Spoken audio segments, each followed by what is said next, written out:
ಆತ್ಮೀಯ H16 news ಅರ್ಥಾತ್ ಹೇ ಸೀತಾರಾಮಗೆ ಸ್ವಾಗತ. ನಾನು ನಿಮ್ಮವ MI ಅಥವಾ ಮಲ್ಲಪ್ಪ ಜೋತಾವಾರ್. ಆದ್ಮೇಲೆ ಈಗ ತಾವು ದಿನ ಸುದ್ದಿಗಳನ್ನು ಅದರ ಜೊತೆಗೆ ವಿಶೇಷತೆಗಳನ್ನ ನೋಡ್ತಾ ಹೋಗಿ ವಿಶೇಷ ಈ ಮೊದಲನೇ ಸುದ್ದಿಯನ್ನು ನೋಡಿ.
ರೀತಿಯ ಸ್ಪಂದನೆಯನ್ನು ಕೊಡಲಿಲ್ಲ. ಇವತ್ತು ಯುದ್ಧ ಪ್ರಾರಂಭವಾಗಿ LPG ಗ್ಯಾಸ್ ಬರದೇ ಇರುವಂಥ ಪರಿಸ್ಥಿತಿ ಇವತ್ತು 1 ತಿಂಗಳಿಂದ ನಡೀತಾ ಇದೆ. ಆದರೆ ಪುತ್ತೂರಿನಲ್ಲಿ ಸಾರಿಗೆ ಇಲಾಖೆ ಇರ್ಬೋದು ಅಥವಾ ಪೊಲೀಸ್ ಇಲಾಖೆ ಅಥವಾ ಇತರ ಯಾವುದೇ ಇದಕ್ಕೆ ಸಂಬಂಧಪಟ್ಟ ಇಲಾಖೆಗಳು ಏನು ಇದಕ್ಕೆ ಕ್ರಮವನ್ನು ಕೈಗೊಳ್ಳಿಲ್ಲ. ಇವತ್ತು ದರ ಹೆಚ್ಚಳ ಮಾಡುವಂಥ ಪರಿಸ್ಥಿತಿ, ಅನಿವಾರ್ಯ ಪರಿಸ್ಥಿತಿ ನಾವು ನಿರ್ಮಾಣ ಆಗಿದೆ. ಮತ್ತು ಎಲ್ಲ ಟೋಟಲ್ ಗ್ಯಾಸ್ಗಳಲ್ಲಿ ಈಗ ಗ್ಯಾಸ್ ಕಂಪನಿಗಳು ಏನೆಲ್ಲ ಇದೆ ಪುತ್ತೂರಿನಲ್ಲಿ, ಇದರಲ್ಲಿ ತಾರತಮ್ಯದಿಂದ ದರವನ್ನು ಮಾಡ್ತಾಯಿದ್ದಾರೆ.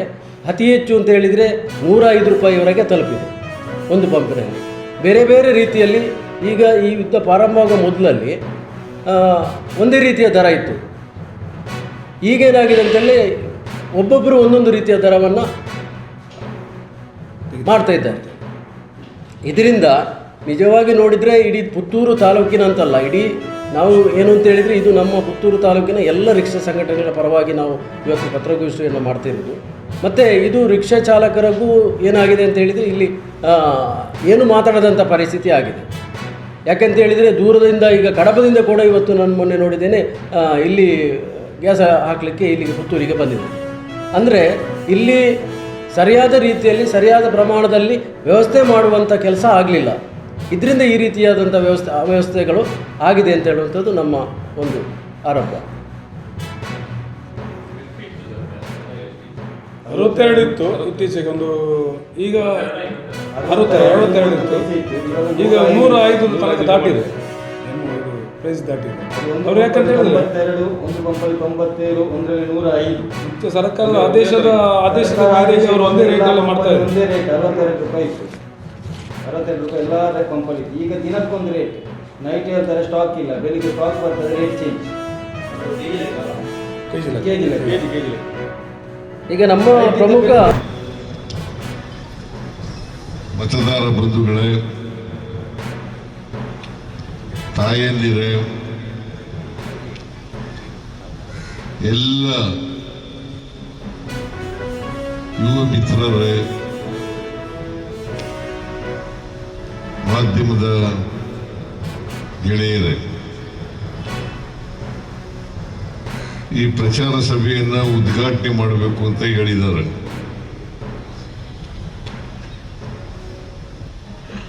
ಈ ಸಭೆಯನ್ನ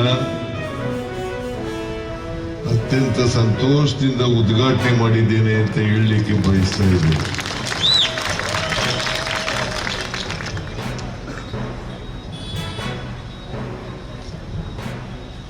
ಇದು 9ನೇ ತಾರೀಕು ನಡೀತಕ್ಕಂಥ ಸಾರ್ವತ್ರಿಕ ಚುನಾವಣೆ.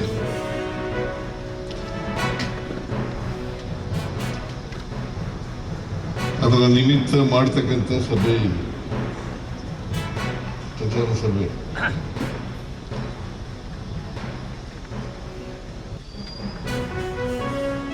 ಈ ಚುನಾವಣೆಯಲ್ಲಿ ಅಶ್ರಫ್ ಅವರು ಮತ್ತೆ ಸ್ಪರ್ಧೆ ಮಾಡಿದ್ದಾರೆ.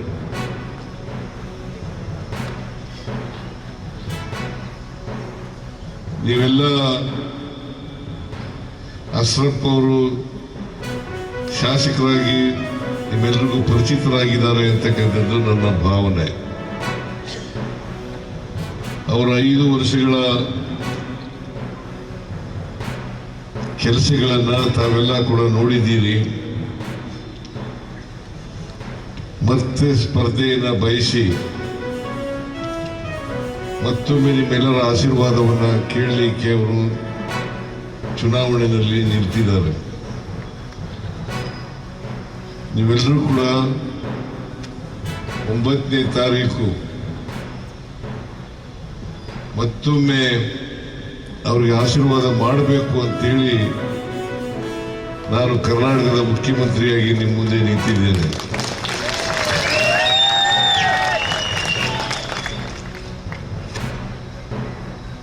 ಮಂಜೇಶ್ವರ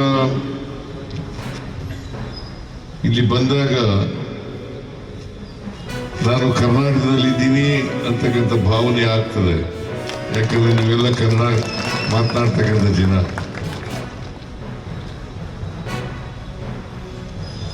ಸಾವಿರದ 1956ನೇ ಇಸ್ವಿನಲ್ಲಿ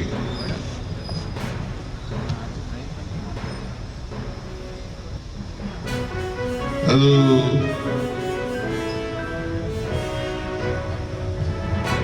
ಕೇರಳಕ್ಕೆ ಸೇರಿತು. ಆದರೂ ಕರ್ನಾಟಕದಲ್ಲೇ ಇರಬೇಕಾಗಿತ್ತು ಅಂತಕ್ಕಂಥದ್ದು ನನ್ನ ಭಾವನೆ.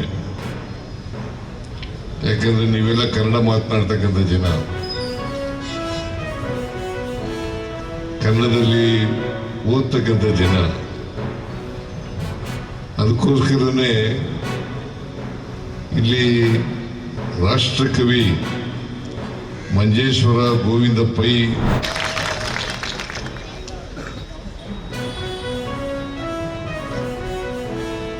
ಇದು 9ನೇ ತಾರೀಕು ನಡೀತಕ್ಕಂಥ ಸಾರ್ವತ್ರಿಕ ಚುನಾವಣೆ.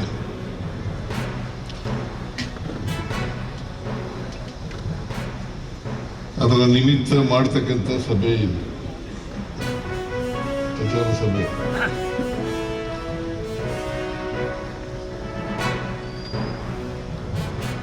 ಈ ಚುನಾವಣೆಯಲ್ಲಿ ಅಶ್ರಫ್ ಅವರು ಮತ್ತೆ ಸ್ಪರ್ಧೆ ಮಾಡಿದ್ದಾರೆ.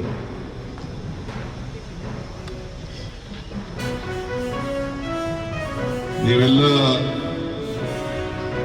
ಅಶ್ರಫ್ ಅವರು ಶಾಸಕರಾಗಿ ನಿಮ್ಮೆಲ್ಲರಿಗೂ ಪರಿಚಿತರಾಗಿದ್ದಾರೆ ಅಂತಕ್ಕಂಥದ್ದು ನನ್ನ ಭಾವನೆ.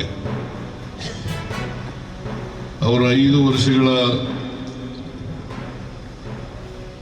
ಕೆಲಸಗಳನ್ನ ತಾವೆಲ್ಲ ಕೂಡ ನೋಡಿದ್ದೀರಿ. ಮತ್ತೆ ಸ್ಪರ್ಧೆಯನ್ನು ಬಯಸಿ ಮತ್ತೊಮ್ಮೆ ನಿಮ್ಮೆಲ್ಲರ ಆಶೀರ್ವಾದವನ್ನು ಕೇಳಲಿಕ್ಕೆ ಅವರು ಚುನಾವಣೆಯಲ್ಲಿ ನಿಲ್ತಿದ್ದಾರೆ.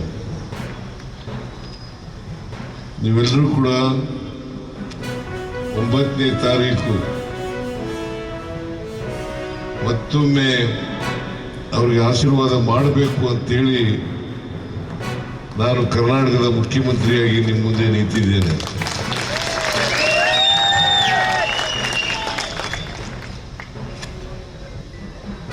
ಮಂಜೇಶ್ವರ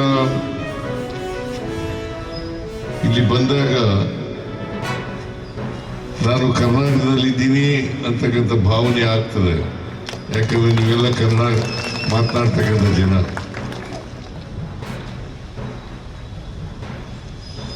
ಸಾವಿರದ 1956ನೇ ಇಸ್ವಿನಲ್ಲಿ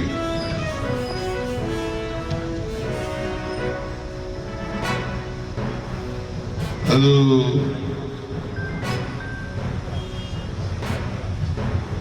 ಕೇರಳಕ್ಕೆ ಸೇರಿತು. ಆದರೂ ಕರ್ನಾಟಕದಲ್ಲೇ ಇರಬೇಕಾಗಿತ್ತು ಅಂತಕ್ಕಂಥದ್ದು ನನ್ನ ಭಾವನೆ. ಯಾಕಂದ್ರೆ ನೀವೆಲ್ಲ ಕನ್ನಡ ಮಾತನಾಡ್ತಕ್ಕಂಥ ಜನ, ಕನ್ನಡದಲ್ಲಿ ಓದ್ತಕ್ಕಂಥ ಜನ. ಅದಕ್ಕೋಸ್ಕರನೇ ಇಲ್ಲಿ ತಾವೆಲ್ಲ ಇಲ್ಲಿವರೆಗೆ ಸುದ್ದಿಗಳನ್ನು ನೋಡಿದಿರಿ, ಜೊತೆಗೆ ವಿಶೇಷ ಘಟನೆಗಳನ್ನು ಸಹ ನೋಡಿದಿರಿ. ಅದು ನಿಮ್ಗೆ ಏನು ಅನ್ನಿಸ್ತು? ನಿಮಗೆ ಲೈಕ್ ಮಾಡಿರಿ, ಶೇರ್ ಮಾಡಿರಿ, ಕಾಮೆಂಟ್ ಮಾಡಿರಿ, ಜೊತೆಗೆ ಸಬ್ಸ್ಕ್ರೈಬ್ ನಿಲ್ಲಿಸ್ಬೇಡ್ರಿ. H16 ನ್ಯೂಸ್ ಅರ್ಥಾತ್ ಈ ಸಿದ್ದರಾಮಯ್ಯ ಸತ್ಯದ ಕೈಗನ್ನಡಿ ವಂದನೆಗಳು.